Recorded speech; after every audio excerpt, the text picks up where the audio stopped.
Bumi, setiap hal yang ada di muka bumi memiliki dua unsur yang saling berlawanan. Namun, karena hal itulah justru menyatukan kedua unsur tersebut. Seperti adanya laki-laki dan perempuan, ada siang, ada malam, ada panas, ada dingin, ada air, ada api, ada yang lahir, ada juga yang mati, ada duda, ada janda, ada sebelah, ada kamu. Sebelah itu apa ya, Kak? Ya, sebelah itu adalah makanan suci dari langit. Soalnya rasanya teh benar-benar surgawi. Itu teh ya bisa ada kerupuknya, bisa ada makaroni, bisa ada siomay, mie golosor. Terus itu teh kerupuknya teh macam-macam. Ada yang keong, ada yang oren, loba lah pokoknya. Itu teh perpaduan bawang putih dan cikur anu lezat enak men. Dipadukan lagi dengan bumbu atom shit. Barang siapa yang belum pernah menghakkan seblak di hidupnya itu adalah orang-orang yang merugi soalnya enak pisan. Pokoknya mah teteh Karisa harus cobain. Itu teh enak pisan. Kalau kata teteh Karisa nggak enak, berarti teteh salah. Cobain lagi. Soalnya guna mungkin teguna itu. Menyambung narasi aku barusan, pada kali ini aku akan membahas sebuah film lagi nih. Aku hampir lupa. Sebelumnya kan harus di asking, ditanya-tanya dulu, biar kita makin akrab gitu men. Asyik. Seperti biasa, balik lagi dengan saya, Nankun, in the Danas man. Halo para manusia, makhluk halus, dan para musuhnya minion. Gimana kabar kalian? Semoga tetap sehat dan selalu diridhoin ya. Amin. Berkisah dengan 4 master dari 4 wilayah yang dikumpulkan di kota Kekaisaran guna menghadapi dan menghalau ular bencana. Tugas tersebut cukup berat karena yang mereka hadapi adalah hasrat dan kebencian manusia. Namun belum sempat memulai, salah satu master terbunuh secara misterius yang secara otomatis kecurigaan pun muncul di antara mereka. Film The Yin Yang Master Dream of Eternity bukan hanya menarik dari segi cerita, efek-efek spesial yang ditampilkan sepanjang film pun akan membuat kamu terpana. Dengan plot twist yang saya bilang sih multi plot twist. Kenapa? Karena dari tengah cerita sampai akhirnya ceritanya sulit ditebak. Kita dibikin jadi menduga-duga, dan seujon gitu kepada para pemainnya. Udah kayak lihat tetangga jalan sama istri barunya. Dibintangi oleh Mark Cho, Dan Lun, Wang Du, dan Olivia Wang. Film ini dibuat berdasarkan novel series yang ditulis oleh Baku Yume Makura. Jika Anda menyukai film fantasi, The Yin Yang Master Dream of Eternity sangat saya rekomendasikan. Yuk, tanpa berlama-lama lagi, mainin dong nih. Halo, saya Eneng. Welcome to Susu Murni Channel. Gaskan intronya Akang.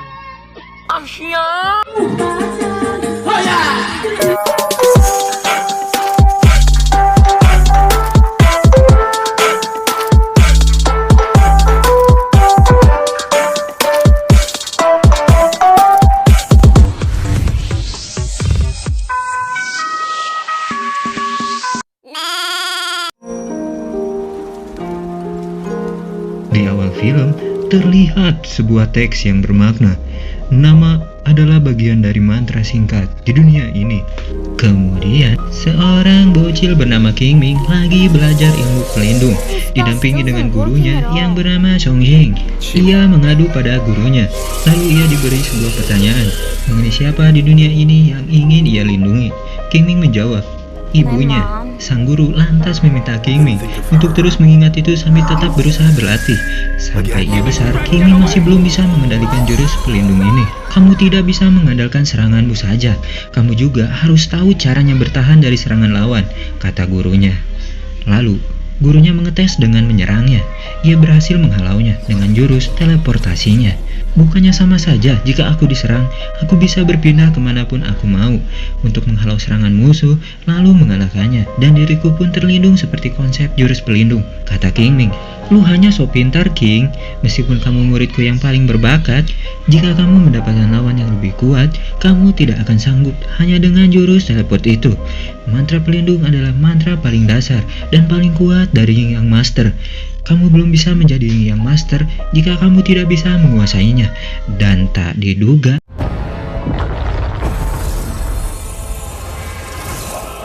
seorang ular dengan ukuran yang sangat ageng muncul dan menyerangnya. Dengan menggunakan darahnya, guru memanggil 3 roh penjaganya, yaitu roh emas, pelukis gila, dan roh anjing salju. Kemudian mereka menghalangi agar sosok orai besar tersebut tidak keluar dari lubangnya.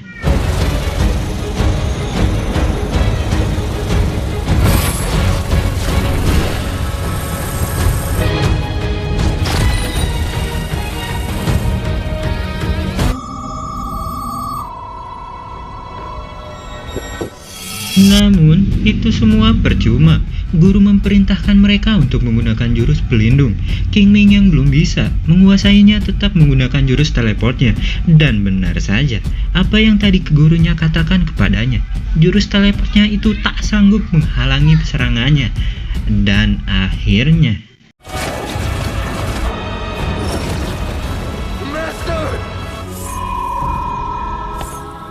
ular tersebut berhasil dilumpuhkan dengan pengorbanan dari roh emas.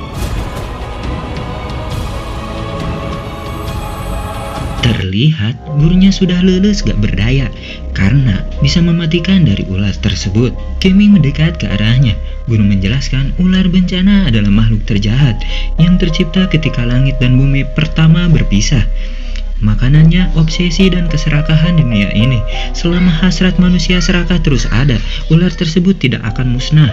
Roh emas memang sudah mengalahkannya, namun itu hanya bayangannya saja, bukan wujud aslinya. Tubuh aslinya gak menua, gak bisa hancur, dan gak bisa mati. Gurunya menjelaskan, di kota kekaisaran ada seseorang yang menyegel ular itu ke dalam tubuhnya sendiri. 300 tahun lalu, ada 4 klan dari beberapa sudut arah mata angin, yaitu klan selatan, timur, barat, dan juga utara, yang bersatu untuk menyegel wujud asli ular bencana itu di kota kekaisaran, lalu menempatkan keempat patung, yaitu naga nilakadi, burung vermilion, harimau putih, dan kura-kura hitam untuk menjaga kota. Setiap bayangan ular muncul, setiap klan akan mengutus para master terkuat mereka menuju kota kekaisaran untuk membunuhnya.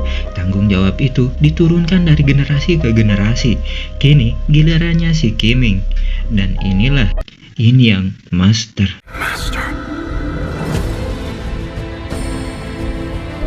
Pada suatu malam di kota kekaisaran, terlihat seorang wanita dan pria yang sedang menyisir rambut seorang ratu.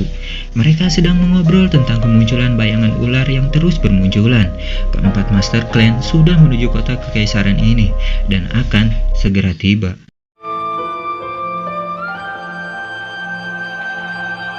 Lalu diperlihatkan kondisi kota yang begitu damai, tanpa hembusan knalpot motor racing ataupun bunyi bising dari pintu mobil tetangga yang selalu pakai cap gebruk.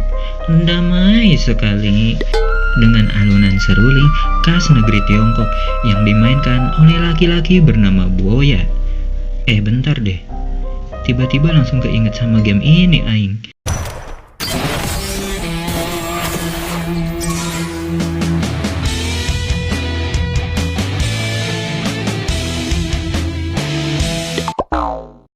Lalu mereka menyadari kehadiran siluman dan menghampirinya.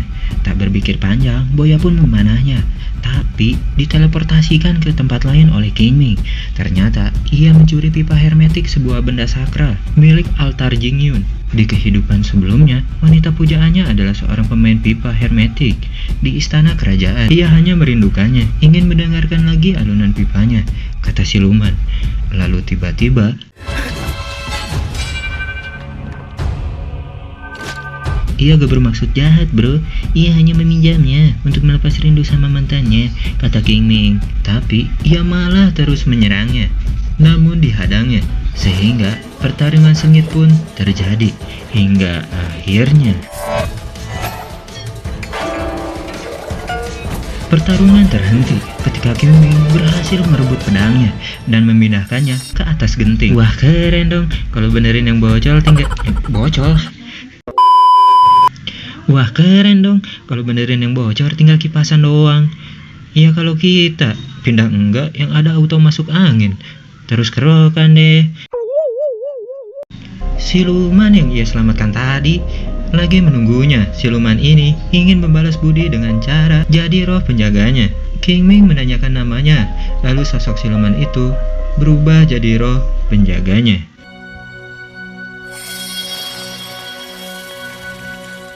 Di sisi lain, Master Boya sudah kembali ke altar Jingyun, mendapat tita dari ratu. Tita tersebut berisi peringatan mengenai kebangkitan ular bencana. Altar Jingyun sendiri sudah menjadi kota kekaisaran selama ratusan tahun dengan cara memberantas siluman serta setan dan membuat penjahat menyerah. Mereka yang mendapat perintah untuk mengalahkan ular bencana harap datang ke istana. Di istana, Boya merasa heran. Kenapa King Ming bisa ada di tempat seperti ini? Pasalnya, King Ming dinilai tidak bisa membedakan antara manusia, siluman, dan orang yang pakai efek IG. Lalu, terlihat master dari klan lain yang bernama Long Ye dari klan wilayah selatan. Dan muncul satu orang lagi bernama Master Hisoya. Mirip sekali dengan gurunya King Ming. Di sini saya mulai menduga-duga siapa sebenarnya orang ini. Apakah kembarannya atau inkarnasi dari gurunya? Nah, nanti akan saya jelaskan secara detail-nya kenapa ia bisa mirip sekali dengan gurunya. Master Hongro sudah tua. Dia sekarang lagi tidur.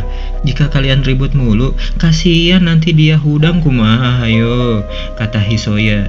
Terlihat Master Longye yang lagi menyebar serangga beracunnya untuk berjaga-jaga. Gak perlu teteh, aku sudah memasang mantra pelindung di sekitar kota. Siluman serta teteh jamet pun gak bakal bisa masuk, kata Hisoya. No demon. Master Hisoya adalah pemimpin kekaisaran yang bertanggung jawab atas semua hal di Departemen Pengamanan Langit, kata penjaga. Di dalam kamarnya, King Ming menaruh benda-benda miliknya di laci kamarnya dan menemukan sebuah benda kecil mencurigakan yang menggantung di sana. Keesokan paginya, mereka bersiap-siap untuk bertemu dengan Master Hongro, namun ia gak muncul-muncul. Mana mungkin Master Hongro tidur lagi sesudah subuh? Gak mungkin ia sare deui, kata Longye. Lalu terlihat Putri Changping mendekat ke arah mereka. Putri ini pandai dalam taktik, usianya hampir 30 tahun, tapi tak berkeinginan untuk menikah. Bahkan menurut desas-desus yang beredar, ia pandai sihir. Ia memanipulasi ratu untuk menuruti kemauannya, kata Longye. Putri bertanya tentang keberadaan Hongro. Lalu, seorang penjaga melapor bahwa Master Hongro sudah meninggal dunia. Sontak, kabar itu pun mengagetkan mereka semua. Di balik tiranya, Ratu berkata, ritual penyembah langit hampir tiba, tapi malah terjadi kasus seperti ini. Putri Changping diperintahkan langsung untuk bertanggung jawab menyelidiki dan menangkap pelakunya. Ratu pun berkata, usianya sudah lanjut.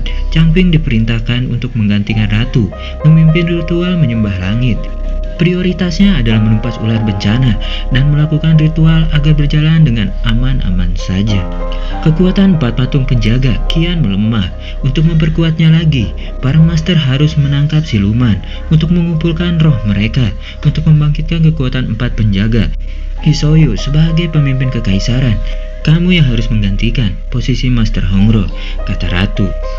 King Ming teringat dengan pesan gurunya bahwa ada seseorang yang memakai tubuhnya untuk menyegel ular tersebut, dan orang yang gurunya maksud adalah sang ratu. Di tempat lain, penyelidikan pun dilakukan. Menurut para saksi, jendela dan pintu kamar dikunci dari dalam. King Ming menyimpulkan dari lukanya ini merupakan perbuatan siluman. Tapi mantra pelindung dari Departemen Langit gak rusak dan gak ada tanda-tanda keluar masuknya siluman, yang artinya tersangkanya adalah orang dari dalam, satu di antara mereka. Bagaimana jika pelakunya adalah siluman yang memang sudah ada di dalam dan sedang bersama kita, kata King Ming. Perkataannya mengagetkan mereka semua dan mereka saling menaruh curiga. Longye membawa kecebong pelacaknya yang bisa menyelidiki siapa yang sebenarnya siluman di antara mereka, dan tak diduga King Ming bukan pelakunya. Malam kemarin ia memasang telinga ajaib di kamarnya untuk memata-matainya dan ia tak pernah keluar dari kamarnya, kata Boya.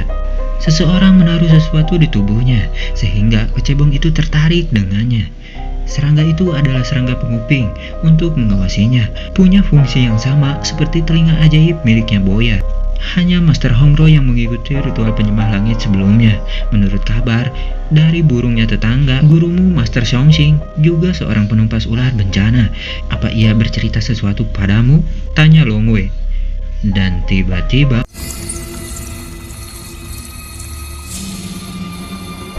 mereka pun mulai menaruh curiga terhadapnya. Menumpas ular bencana dan ritual menyembah langit tak boleh ada kesalahan.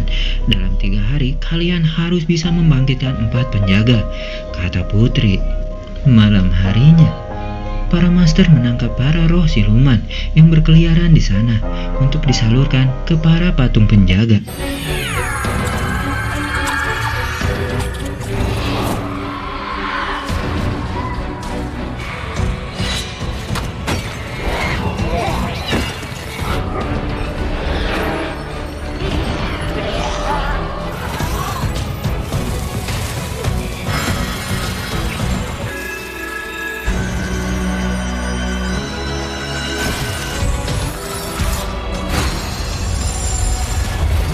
Di sisi lain, King Ming malah asyik dengan para cewek-cewek roh penjaganya dan tak ikut membantu mereka.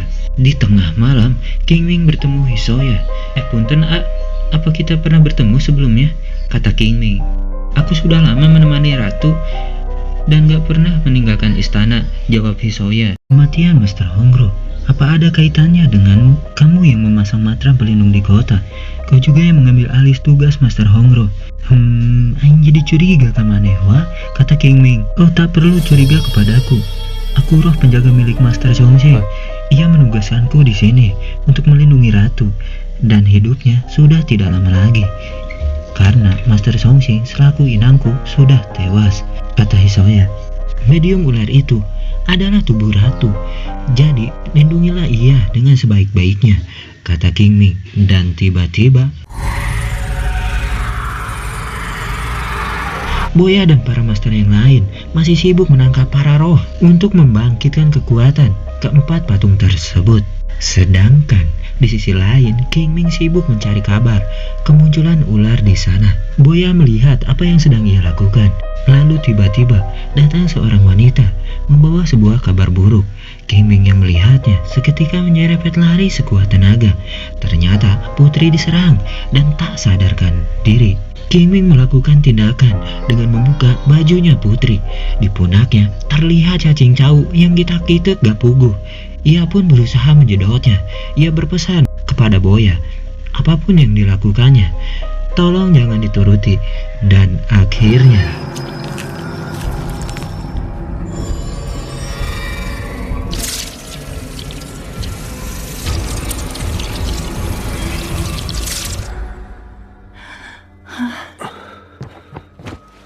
setelahnya ia ngegolepak di sana.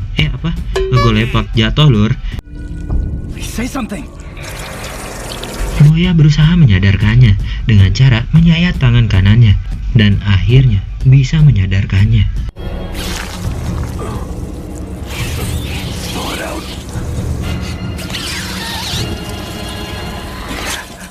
Roh itu dimasukkan ke dalam patung penjaga Nilakadi. Roh cacing ini disebut obsesi yang memakan segala hasrat manusia. Jadi yang hebat bukan roh cacingnya, akan tetapi hasrat besar yang dimiliki Tuan Putri. King Ming dan Boya minum arak hijau Sakura di rumahnya. Di sini King Ming bertanya, kenapa kau selalu merasa emosi serta hariwang ketika mendengar kata siluman rubah? Dulu ibuku telah dibunuh oleh makhluk itu.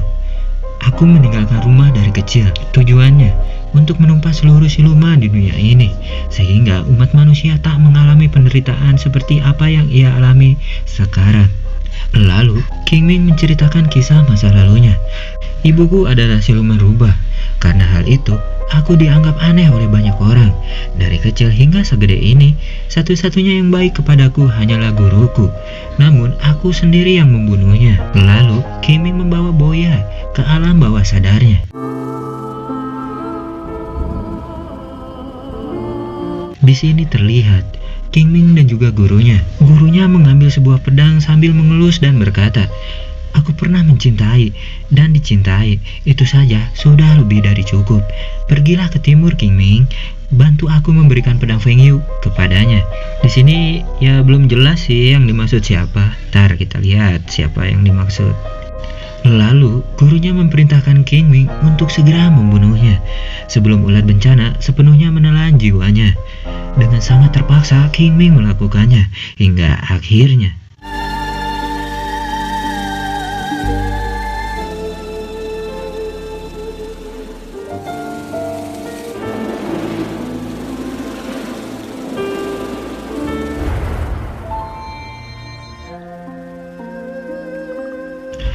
Di kota, pelindung kota yang tiba-tiba saja mengalami kebocoran.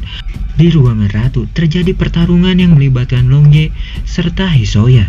King Ming mencoba menghentikan Hisoya, sedangkan Boya menghentikan pergerakan mereka semua.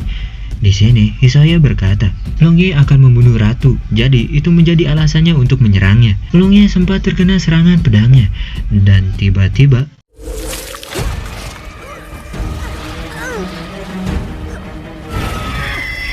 Long Ye yang sekarat menjelaskan pelaku sebenarnya yang akan membunuh ratu adalah sang Tuan Putri. Karena hal itu, di malam harinya King Ming mendatangi kamar Boya. Namun tak disambut baik olehnya. Boya menduga King Ming bersekongkol dengan Long Ye. Boya berkata, siluman rambut sudah membunuh 2 master sekaligus. Sebenarnya siluman rambut macam apa ia itu? Begitu hebat.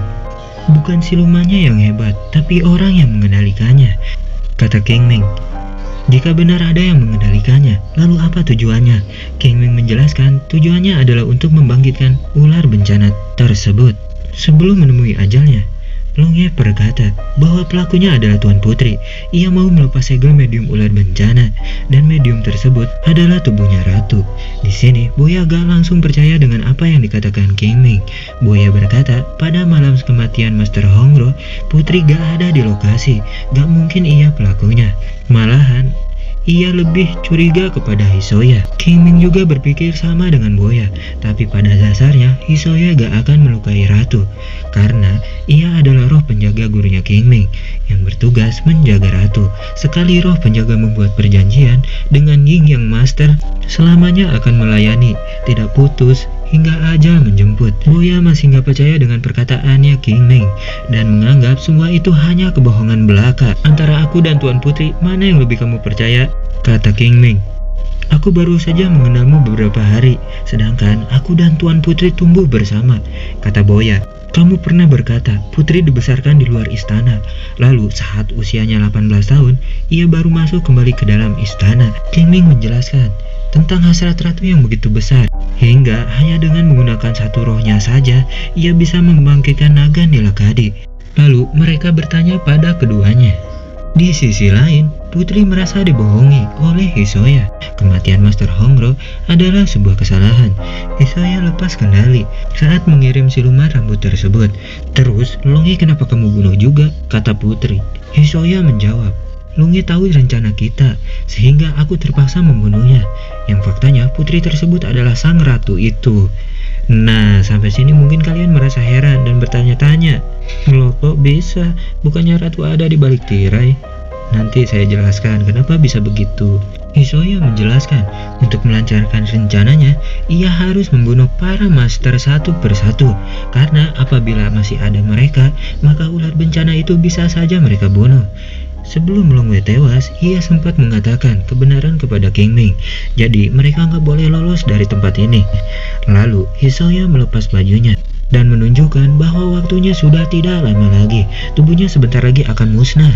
Rencana yang akan dilakukan ini belum pernah dicoba oleh siapapun. Hisoya berkata, jika putri keberatan, bunuh saja aku sekarang. Jangan buat aku menderita seperti ini. Pagi harinya, Boya dan King Ming bersiap untuk menginterogasi mereka secara berpisah. King Ming memberikan kertas mantra Yin Yang yang digunakan gurunya untuk menciptakan roh penjaga. King Ming berkata, ambillah mantra ini dan panggil namanya. Lalu, berilah perintah yang ia tidak bisa menyelesaikannya. Namun, jika ia menolak perintahmu, dia bukan roh penjaga milik guruku. Atau, seperti dugaanmu, ia telah mengkhianati guruku, dan nama yang tertulis di kertas tersebut adalah Hisoya. Kemudian, Boya pun memberi kuping ajaibnya untuk berjaga-jaga. Boya berkata, jika dirimu dalam bahaya, panggil saja namaku. Sebaliknya, King Ming pun berkata hal yang sama dengannya. Satu di antara mereka pasti menemukan pelaku sebenarnya. Lalu King Ming menemui Putri di kamarnya. King Ming bertanya tentang keberadaan penyegelan medium ular itu. Putri menjawab hanya Ratu yang tahu. Namun Ratu saat ini masih belum sadarkan diri. King Ming menjelaskan Putri gak perlu khawatir karena setelah ular bencana bangkit, aku langsung bisa melacak keberadaannya. Karena sebelum gurunya meninggal, ia diwariskan sebuah pedang. Pedang yang pernah membunuh ular itu sebelumnya, yang memandikan darah ular tersebut. Pedang ini bisa merasakan keberadaan ular itu. Pedang ini diberi nama Feng Yu. Tiba-tiba Putri seakan merasa sangat bersedih dan menanyakan keberadaan pedang tersebut. King Ming memberitahu keberadaan pedang tersebut. Lalu Putri mengambilnya dan menanyakan siapa sebenarnya Putri ini. Dan tak diduga,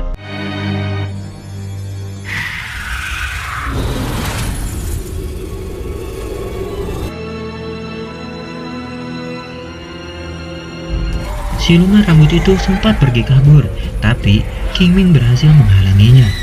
Lalu bertanya kepadanya, dahulu kala sebelum ia menjadi roh, di dalam istana kekaisaran ada seorang pelukis yang sangat ia cintai, tapi ia malah terobsesi dengan wanita lain, yang tidak lain adalah putri tersebut. Bahkan demi menyatakan cintanya, pelukis itu rela membunuhnya, padahal ia sangat mencintainya, hingga akhirnya rohnya dikendalikan oleh seseorang dan tidak bisa kemana-mana. Namun hari ini akhirnya ia sangat senang, bisa bebas dan dapat membalaskan dendamnya setelah menunggu 60 tahun lamanya. Lalu kekuatannya melemah karena inangnya atau master yang mengendalikannya sudah tewas. Faktanya, siluman rambut ini adalah roh penjaga milik Tuan Putri. Melihat fakta itu, King Ming menyatukan semua kejadian yang ia temui serta menyimpulkan siapa sebenarnya putri ini. My duty is to protect the Empress. The princess lived outside. Bersama dengan itu, ternyata putri hidup kembali. Loh, kok bisa? Nanti saya jelaskan. Di sisi lain, Boya menemui Hisoya di kamarnya. Di sini, Boya berpura-pura meminta pertolongannya. Ia memintanya untuk menarik pedangnya dan memotong tangan kanannya. Lalu, Boya bersiap dengan pedang serta kertas mantra Hisoya tersebut. Hingga akhirnya, tak berlangsung lama, King Ming menemukan Boya yang sudah terkapar di lantai. Beruntung, ia masih dalam keadaan yang baik-baik saja. Hisoya dan Tuan Putri bersiap untuk melakukan ritual mereka. King Ming dan Boya mengikuti mereka. Dari belakang, Boya bertanya, "Kenapa kalian berkhianat pada ratu?" Dia sebenarnya tak berkhianat, karena putri sendirilah yang sang ratu tersebut. Bayangan ratu di balik tirai hanyalah boneka kertas yang dibuat oleh Hisoya. Master Hongro pernah mengikuti ritual itu, jadi dia dibunuh oleh siluman rambut lebih awal, karena takut rencana mereka dibocorkan olehnya. Lalu mereka menaruh serangga penguping ke tubuhnya. Selain untuk mengawasi gerakannya, serangga itu juga menebarkan aura siluman agar ia menjadi tersangka pembunuhan tersebut. Hal itu membuat para master saling curiga serta waspada. Dan ketika Longe bercerita tentang gurunya, perasaan ratu gak bisa dikontrol, dan aura ular itu terdeteksi oleh kecebong anyut tersebut. Awalnya ratu ingin Hisoya menggantikan posisi Master Hongro untuk menutupi semuanya, namun ia gak sadar bahwa Longe diam-diam telah memata-matainya. Ia menaruh curiga dengan tubuh ratu yang cicing wae teusik temalik. Maka dari itu, ia menyelinap pada malam hari untuk melihat semua kebenarannya, dan itu menjadi alasan kalian untuk membungkamnya. Sebenarnya, sebelum Longe tewas, ia sudah memberitahunya bahwa putri ini adalah ratu, tapi ia salah memahami maksudnya. Ia kira putrilah yang ingin membunuh ratu. Lalu putri alias ratu ini menjelaskan, dari dulu kala ia suka makan daging putri duyung agar tubuhnya bisa awet muda demi bisa menyegel ular bencana. Untuk waktu lama, ia berhasil menjadi awet muda seperti yang diimpikan oleh banyak orang. Akan tetapi, ia gak bisa meninggalkan kota kekaisaran ini karena kota ini memang dirancang untuk mengurung ular tersebut agar tidak keluar meninggalkan kota, dan secara otomatis mengurungnya juga. Selama ratusan tahun, ia selalu menggonta-ganti identitasnya, dari gadis penjual bunga, penyanyi, pemetik mulberry, hingga biksuni, sampai ia pun terpilih dan dapat perhatian kaisar untuk bergabung di istana. Sebelum kaisar wafat, ia sudah terlebih dahulu diangkat menjadi seorang ratu. Terus, untuk menutupi wajah yang tidak menua sama sekali, ia berpura-pura menjadi putri yang dibesarkan di luar istana, lalu kembali memasuki istana. Ia rela menggunakan tubuhnya untuk menjaga ular tersebut agar tidak mengacau di dunia selama ada di dalam tubuhnya. Ular bencana tidak bisa menelan perasaan dan hasrat semua makhluk hidup di dunia ini. Ular itu hanya bisa memakan perasaannya saja. Orang yang ia kenal dan ia cintai semuanya mati dan menua. Bersama ingatan tentang mereka yang memudar, ia seperti sudah kehilangan keinginan untuk hidup di dunia ini. Sampai suatu hari ia bertemu gurunya King Ming, kata ratu. King Ming bertanya, "Lantas kenapa kamu ingin membangkitkan ular tersebut?" Ratu menjawab, "Aku hanya ingin mengambil energi abadinya." "Tapi kau sudah punya tubuh abadi," kata King Ming. Sampai akhirnya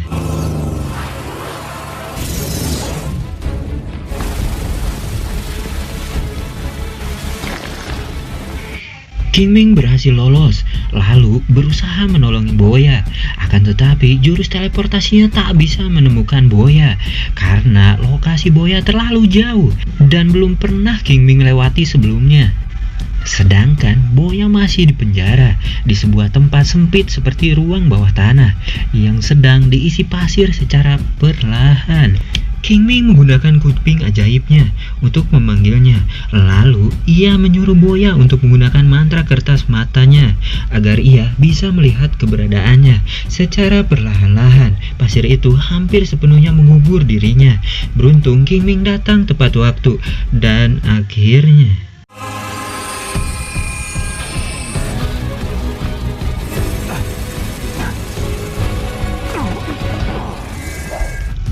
di sisi lain, Ratu sedang berusaha mengeluarkan ular tersebut.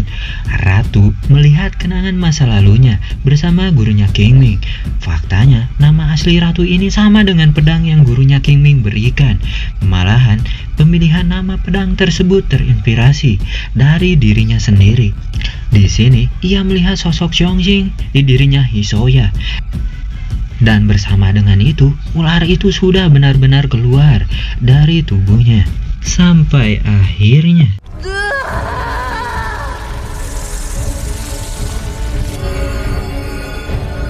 The serpent.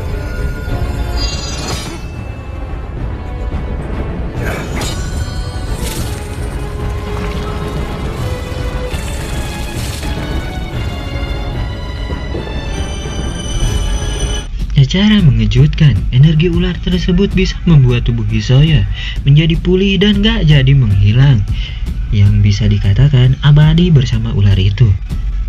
King Ming dan Boya muncul namun mereka sudah terlambat. Terlihat ular tersebut muncul dengan ukuran yang ekstra agung karena telah memakan hasrat manusia. Karena ular tersebut, para patung penjaga pun seketika aktif. Namun hanya 3 penjaga saja yang aktif, sedangkan 1 penjaga lagi yaitu burung vermilion belum diaktifkan karena ini adalah ulahnya Hisoya. Ia sengaja nggak mengaktifkannya agar mereka berdua bisa kabur dari kota ini. Jika ular itu keluar dari penjagaan keempat patung penjaga, maka ular ini akan lebih sangat berbahaya, kata Boya. Lalu Ratu melihat ibu-ibu yang lagi memegang anaknya yang menjadi korban. Ratu terketuk hatinya, merasa gak tega dengan hal itu, dan berusaha menghentikan Hisoya dengan cara meloncat bersama-sama. Sampai akhirnya dengan menggunakan darahnya, ia memanggil ketiga roh penjaganya, yaitu batu pembunuh, pelukis gila, dan anjing salju, dan langsung menyerangnya. Killing Stone. Mad Painter. Snowhound. Here.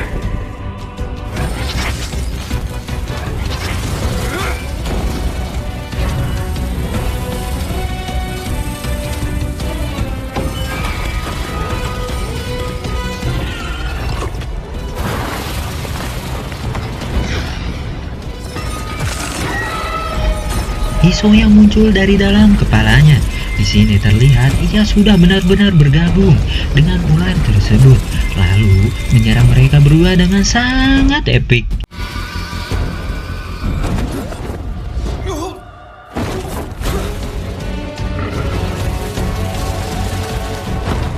ular itu terus maju dan menghalang penghalang yang telah King Ming buat.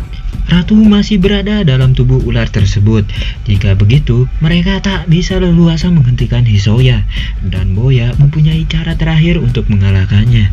Ia berencana mengorbankan dirinya sendiri untuk membangkitkan burung vermilion. Dengan penjagaan keempat pantung penjaga itu, Hisoya gak akan bisa keluar dari kota kekaisaran ini. Dengan cara ini, King Ming juga bisa ada kesempatan untuk menyelamatkan Tuan Ratu. Dan akhirnya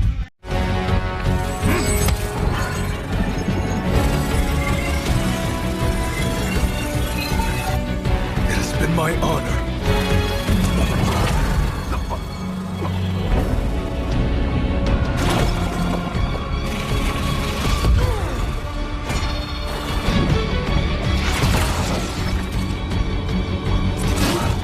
di sisi lain, Boya sedang melakukan ritual pengaktifan kekuatan burung vermilion.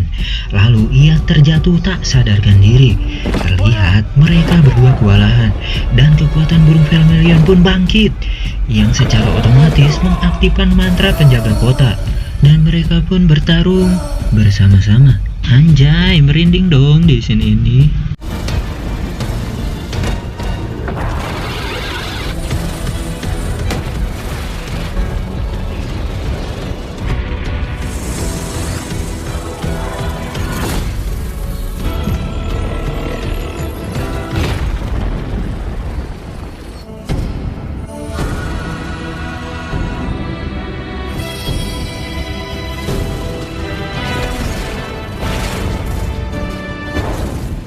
Boya bertarung dengan sangat epik di atas tubuh ular.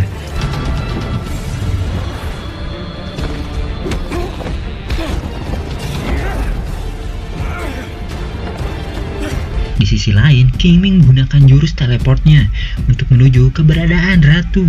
Terlihat Ratu masih terbayang-bayang dengan sosok gurunya King Ming. Lalu King Ming mengajaknya ke dimensi ingatan alam bawah sadarnya. Lalu terlihat ingatan King Ming sedang bersama gurunya.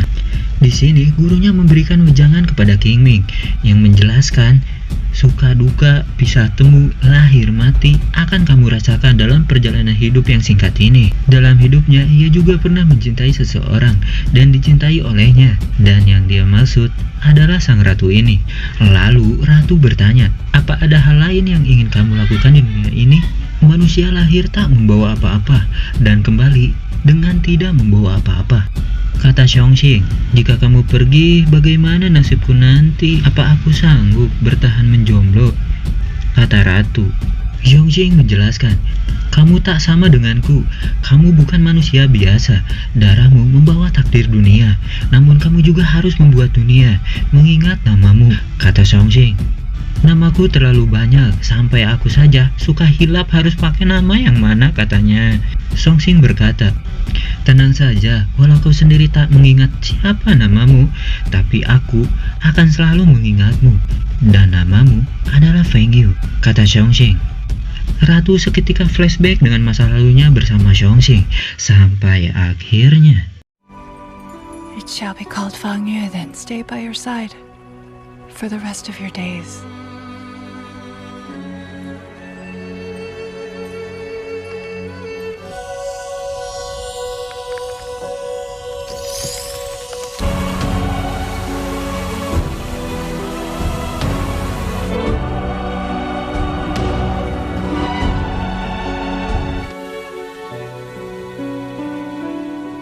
Lalu mereka berdua kembali ke medan pertempuran. King Ming memberikan pedang Feng Yu ke arahnya Boya, dan Boya seketika melemparkannya ke arahnya Hisoya.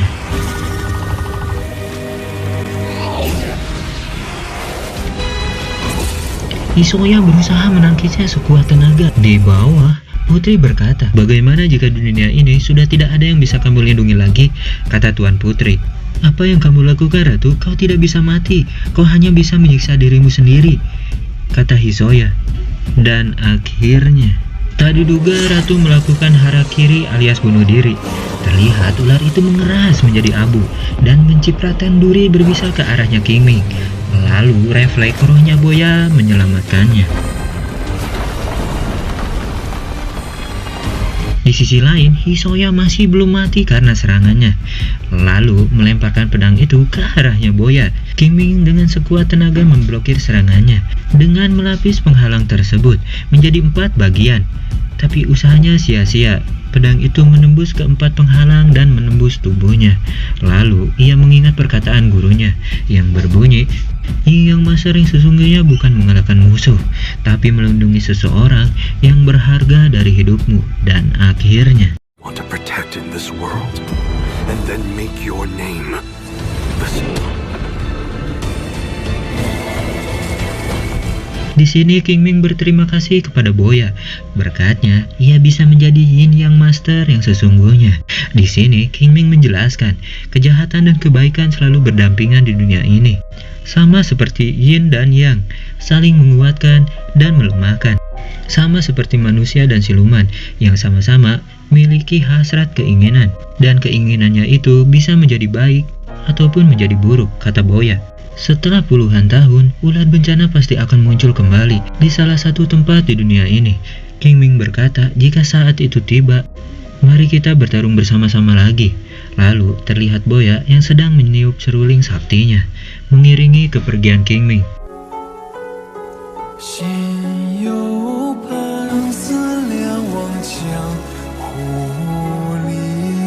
Tapi di sini ada yang sedikit menggantung menurut saya. Di sini terlihat Longye yang lagi dimakamkan sambil membawa pedang. Tapi kan ia nggak bertarung pakai pedang. Ending yang bikin prasmanan. Serta bikin netizen menduga-duga. Dan bucat nih. Jujur filmnya bagus. Di film ini kita dibawa ke kota Tiongkok beberapa puluh tahun lalu dengan musik khas seruling bambu daratan Cina. Di film, Kingming menjelaskan, pertama kali ia menjadi muridnya, para seniornya sering bercerita ketika gurunya masih muda, ia pernah tinggal di kota kekaisaran ini. Ia jadi penasaran karena hal itu dan bertanya kepadanya. Namun ia hanya selalu terdiam dan gak mau cerita akan masa lalunya. Tapi sekarang ia baru bisa mengerti kenapa ia hanya diam saja. Sebenarnya ia bukan pelupa karena usia lanjut, akan tetapi ia menyalurkan semua kekuatannya dan pikirannya untuk membuat roh penjaga yang sama kuat dengan dirinya. Ia membaca mantra perjanjian untuk menyalurkan seluruh perasaannya kepada Feng Yu dan menjaganya untuk selama-lamanya. Namun gurunya tak pernah menyangka, demi memenuhi keinginannya sang ratu, roh penjaganya ini bisa berubah menjadi orang yang dirindukannya. Maka dari itu, ini menjadi alasannya kenapa Hisoya sangat mirip dengan Zhongjing, gurunya Kingming.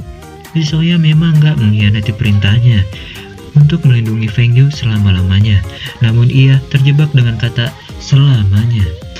Ia melakukan segala cara untuk bisa abadi bersama Feng Yu.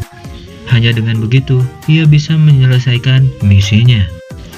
Sebagai film bergenre action fantasi, The Yin Yang Master Dream of Eternity menyuguhkan visual efek yang sangat memukau. Sejak menit pertama, Anda akan terkagum-kagum dengan tampilan adegan per adegan. Dimulai saat Kingming masih tinggal dengan gurunya, lingkungan tempat tinggal Kingming seperti dilingkupi oleh pagar es yang sangat kokoh dan tinggi. Kemunculan bayangan ulat bencana yang menewaskan gurunya juga dibuat dengan sangat detail dan tampak nyata. Menggunakan visual efek dalam film ini tidak berhenti di sana. Semakin lama, The Yin Yang Master menyuguhkan banyak efek-efek yang detail dan memukau. Dalam satu adegan, ketika Master Hisoya melindungi seluruh istana, secara tiba-tiba hanya dengan gerakan kecil, istana tersebut terlihat seperti terlindung oleh cahaya biru. Kemudian adegan saat guru Kingming yang secara perlahan binasa dan berubah bagai abu dari kertas-kertas yang dibakar, serta beberapa adegan yang lainnya. Pelajaran yang bisa dipetik dari film ini adalah, nama adalah tanda pengenal diri yang begitu bermakna dan bisa membedakan individu satu dengan individu yang lainnya. Jadi jika kamu punya anak, namakanlah dengan arti yang bagus dan baik-baik saja. Tidak seperti yang satu ini. Jangan lupa like, comment, share, dan subscribe channel ini agar saya lebih semangat upload tiap minggunya dan saya dapat asupan cuan kuning untuk membeli cemilan selama edit video selanjutnya, seperti kapal oplet dan seblak seha di Alfamart. Hatur nuhun.